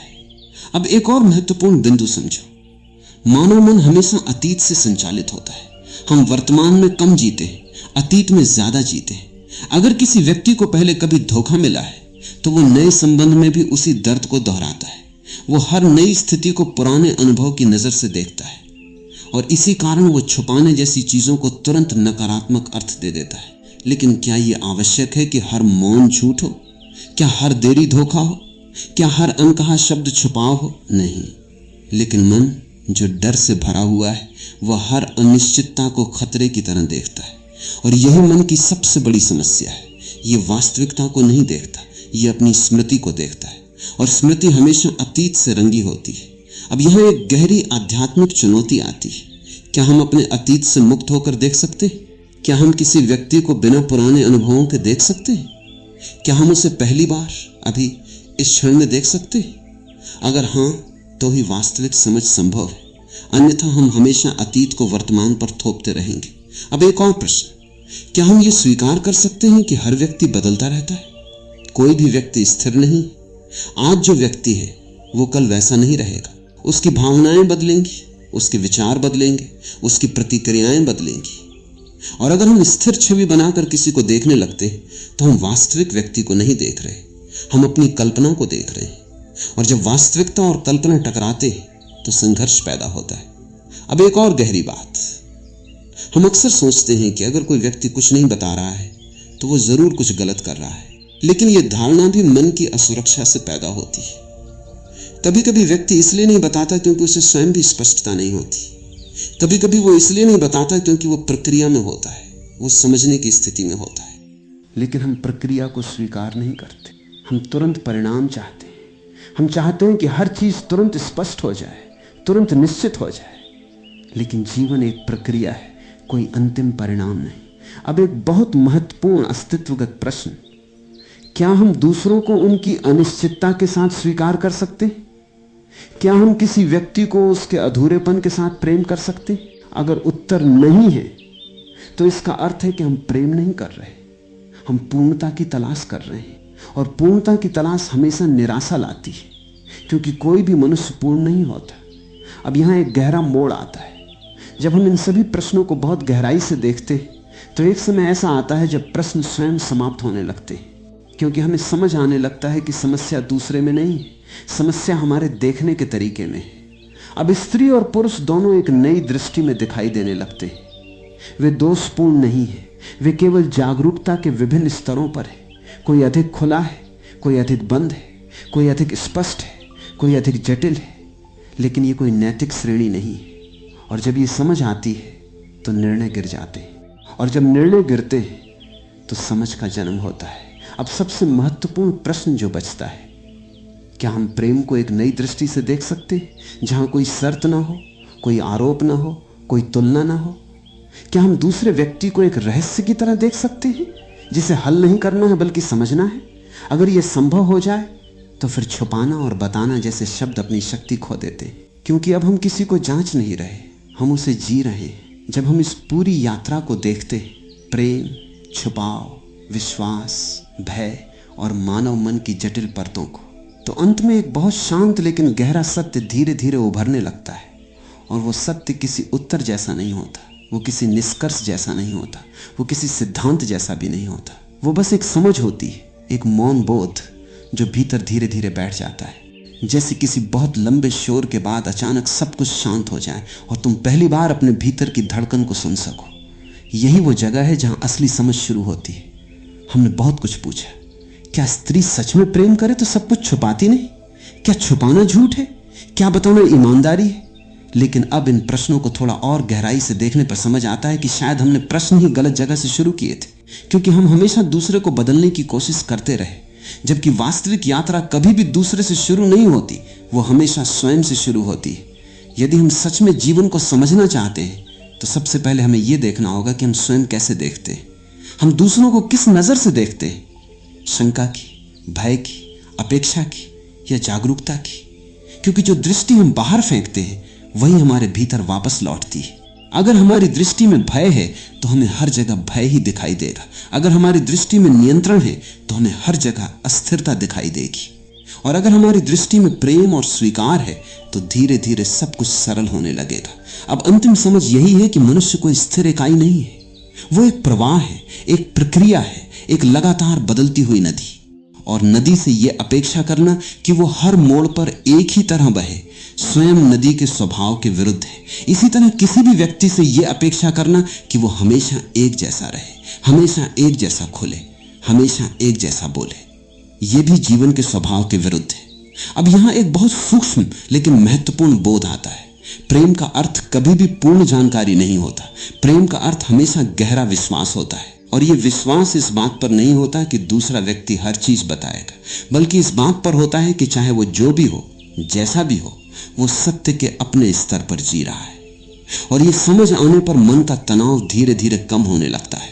हम अक्सर सोचते हैं कि पारदर्शिता प्रेम का प्रमाण है, लेकिन गहराई से देखने पर पता चलता है कि प्रेम का प्रमाण पारदर्शिता नहीं बल्कि उपस्थिति है। जब कोई व्यक्ति हमारे साथ है, सच में उपस्थित है, बिना किसी मुखौटे के, बिना किसी अभिनय के, तो वही वास्तविक प्रेम है। और ये उपस्थिति शब्दों से ज्यादा गहरी होती है। कभी कभी मौन भी अधिक सच्चा होता है और कभी कभी शब्द भी केवल सतह होते हैं। अब जीवन का एक और पहलू देखो। हर व्यक्ति अपने भीतर एक निजी दुनिया लेकर चलता है। उस दुनिया में उसके डर है, उसकी यादें हैं, उसके घाव हैं, उसकी खुशी है, उसका अतीत है, उसका अनकहा दर्द है। और ये पूरी दुनिया तुरंत किसी और के सामने नहीं खुल सकती। अगर हम किसी से ये अपेक्षा करें कि वो अपनी पूरी आंतरिक दुनिया तुरंत हमारे सामने खोल दे, तो हम उसके अस्तित्व को समझ ही नहीं रहे। हम उसे वस्तु की तरह देख रहे हैं और यही सबसे बड़ी भूल है। हम मनुष्य को एक समझने योग्य वस्तु बनाना चाहते हैं, जबकि वो एक अनंत प्रक्रिया है। अब यहाँ अंतिम आध्यात्मिक बिंदु आता है। यदि हम सच में प्रेम को समझना चाहते हैं तो हमें अपने भीतर एक नई गुणवत्ता विकसित करनी होगी, जागरूकता की गुणवत्ता। जागरूकता का अर्थ है बिना प्रतिक्रिया के देखना, बिना निर्णय के सुनना, बिना अपेक्षा के रहना। और ये कोई आसान स्थिति नहीं है, क्योंकि हमारा मन वर्षों से प्रतिक्रिया करने का आदी हो चुका है। लेकिन धीरे धीरे जब जागरूकता गहरी होती है तो एक चमत्कार घटता है। हम दूसरों को बदलने की इच्छा खो देते हैं, हम उन्हें समझने लगते हैं। और ये समझ किसी मानसिक विश्लेषण की तरह नहीं होती, ये एक मौन स्वीकार होता है। और इस स्वीकार में ही प्रेम का वास्तविक स्वरूप छिपा होता है। अब स्त्री और पुरुष दोनों को एक नए दृष्टिकोण से देखा जा सकता है। वे एक दूसरे के विरोधी नहीं है, वे एक दूसरे के पूरक नहीं है। वे बस दो अलग अलग चेतनाएं हैं जो अपने अपने तरीके से जीवन को जी रही हैं। किसी में अधिक खुलापन है, किसी में अधिक गहराई है, किसी में अधिक भय है, किसी में अधिक अभिव्यक्ति है। लेकिन ये सब भिन्नताएं किसी दोष का संकेत नहीं है, ये बस मानव विविधता का हिस्सा है। अब सबसे महत्वपूर्ण समझ ये है कि छुपाना और बताना दोनों ही मानसिक श्रेणियां हैं। लेकिन जब हम चेतना के स्तर पर जाते हैं तो ये श्रेणियां धीरे धीरे धुंधली हो जाती हैं। वहां केवल इतना रह जाता है, एक व्यक्ति अपनी यात्रा पर है, दूसरा व्यक्ति अपनी यात्रा पर है, और दोनों को अपनी अपनी गति में जीने का अधिकार है। अब जीवन का अंतिम सत्य बहुत सरल है, लेकिन मन उसे स्वीकार करने में देर लगाता है। और वो सत्य ये है कि प्रेम किसी को बदलने का नाम नहीं है, प्रेम किसी को समझने का नाम है। प्रेम किसी से सब कुछ निकाल लेने का नाम नहीं, प्रेम किसी को उसकी पूर्णता में स्वीकार करने का नाम है। उसकी स्पष्टता सहित, उसकी अस्पष्टता सहित, उसके प्रकाश सहित, उसके अंधकार सहित। और जब ये समझ भीतर गहराई से बैठ जाती है तो रिश्तों में एक नई शांति आ जाती है। अब कोई जल्दी नहीं होती, कोई दबाव नहीं होता, कोई भय नहीं होता, क्योंकि अब हम जानते हैं कि हर व्यक्ति अपने समय में खुलता है, अपने समय में बंद होता है। और ये सब स्वाभाविक है। अंत में शायद सबसे बड़ी बात यही है कि हमें दूसरों से कम और स्वयं से अधिक ईमानदार होना सीखना चाहिए। क्योंकि जब तक हम अपने भीतर के भय, अपनी अपेक्षाएं, अपनी असुरक्षा नहीं देखते, तब तक हम दूसरों को गलत समझते रहेंगे। लेकिन जैसे ही हम स्वयं को देखना शुरू करते हैं, बाहर की दुनिया अपने आप सरल होने लगती है और अंततः जीवन हमें एक बहुत गहरे मौन की ओर ले जाता है, जहां प्रश्न समाप्त हो जाते हैं, उत्तरों की आवश्यकता नहीं रहती और केवल समझ बचती है। वह समझ जो किसी तर्क से नहीं आती, किसी सिद्धांत से नहीं आती, बल्कि केवल जागरूकता से आती है। और उसी मौन में यह बोध होता है कि प्रेम कभी भी छुपाने या बताने का खेल नहीं था। प्रेम हमेशा से केवल देखने की कला थी, बिना शर्त, बिना भय, बिना निर्णय। तुम्हारे शरीर में कुछ हो रहा है अभी इसी क्षण, जबकि तुम ये शब्द पढ़ रहे हो, जबकि तुम्हारी आंखें इन पंक्तियों पर टिकी है, जबकि तुम सोच रहे हो कि ये सब क्या है। तुम्हारे भीतर एक महाशक्ति करवट ले रही है। वह शक्ति जो तुम्हारी रीढ़ के सबसे नीचे अंधकार में गहन विश्राम में सोई हुई है। लेकिन वो कब तक सोई रहेगी? हमेशा नहीं, क्योंकि जीवन जागरण की ओर बढ़ता है, न कि नींद की ओर। बीज मिट्टी में कब तक पड़ा रहेगा? एक दिन उसे फूटना ही होगा, एक दिन उसे अंकुर बनना ही होगा। और तुम्हारे भीतर की वे शक्ति भी एक बीज है, कुंडलिनी।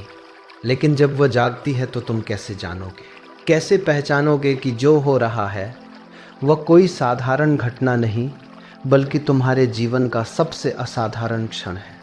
कैसे समझोगे कि तुम्हारे शरीर में जो अजीब संवेदनाएं हो रही है वे कोई बीमारी नहीं, बल्कि जागरण के लक्षण है?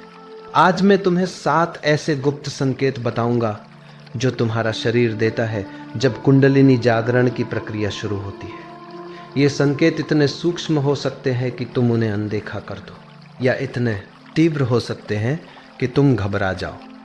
लेकिन अगर तुम इन्हें पहचान लो, समझ लो, तो तुम अपनी आध्यात्मिक यात्रा के सबसे महत्वपूर्ण मोड़ पर खड़े हो। यह कोई किताबी ज्ञान नहीं है जो मैं तुम्हें दे रहा हूँ। यह वह समझ है जो हजारों साधकों के अनुभवों से, योग की प्राचीन परंपराओं से, तंत्र के गुप्त रहस्यों से और आधुनिक विज्ञान के शोधों से मिलकर बनी है। ये वह मानचित्र है जो तुम्हें बताएगा कि तुम कहाँ हो इस महायात्रा में। लेकिन सावधान रहना, कुंडलिनी कोई खिलौना नहीं है। यह ब्रह्मांड की सबसे शक्तिशाली ऊर्जा है जो मनुष्य के शरीर में सुप्त पड़ी है। जब ये जागती है तो यह तुम्हें ऐसी ऊंचाइयों पर ले जा सकती है जहां तुमने कभी सोचा भी नहीं होगा। लेकिन अगर तुम तैयार नहीं हो, अगर तुम समझदारी से इसे नहीं संभालते, तो यह तुम्हें तोड़ भी सकती है। तो आओ शुरू करते हैं इस गहरी खोज को। लेकिन इससे पहले कि मैं तुम्हें वे 7 संकेत बताऊं, तुम्हें कुंडलिनी के बारे में कुछ बुनियादी सच्चाइयां समझनी होंगी, क्योंकि बिना नींव के मकान नहीं बनता। मित्रों, कुंडलिनी शब्द सुनकर तुम्हारे मन में क्या आता है? शायद एक सांप का चित्र, शायद कुछ रहस्यमय, कुछ खतरनाक, कुछ ऐसा जो केवल योगियों और तांत्रिकों के लिए है। लेकिन ये सब भ्रम है। कुंडलिनी ना तो रहस्यमय है, न खतरनाक, और ना ही यह किसी खास वर्ग के लिए है। यह तुम्हारा जन्म सिद्ध अधिकार है। कुंडलिनी का अर्थ है कुंडलाकार, घुमावदार। यह नाम इसलिए दिया गया क्योंकि यह ऊर्जा 3.5 कुंडल लगाकर तुम्हारी रीढ़ के आधार पर सोई हुई है। यह कोई शाब्दिक सांप नहीं है, यह ऊर्जा की एक अवस्था है। लेकिन जब यह जागती है और ऊपर उठती है तो इसकी गति एक सर्प की तरह होती है, घुमावदार, लहरदार, शक्तिशाली। और यह ऊर्जा कहाँ से आती है? यह तुम्हारी अपनी ऊर्जा है, तुम्हारी जीवन शक्ति का सबसे शुद्ध, सबसे केंद्रित रूप। वही ऊर्जा जो तुम हर रोज व्यर्थ के कामों में, व्यर्थ के विचारों में, व्यर्थ की भावनाओं में बिखेर देते हो। लेकिन अगर यह ऊर्जा संरक्षित हो, संकेंद्रित हो, तो यह इतनी शक्तिशाली हो जाती है कि तुम्हें एक नई चेतना के आयाम में ले जा सकती है। अब सुनो बहुत ध्यान से। तुम्हारी रीढ़ में 7 मुख्य चक्र है। ये चक्र ऊर्जा के केंद्र है, चेतना के स्तर है। सबसे नीचे मूलाधार चक्र है, जहाँ कुंडलिनी सोई हुई है, और सबसे ऊपर सहस्रार चक्र है जो तुम्हारे सिर के शीर्ष पर है। जब कुंडलिनी जागती है तो यह मूलाधार से शुरू होकर एक एक चक्र को पार करती हुई ऊपर की ओर बढ़ती है, और हर चक्र को पार करते हुए तुम्हारी चेतना का एक नया आयाम खुलता है।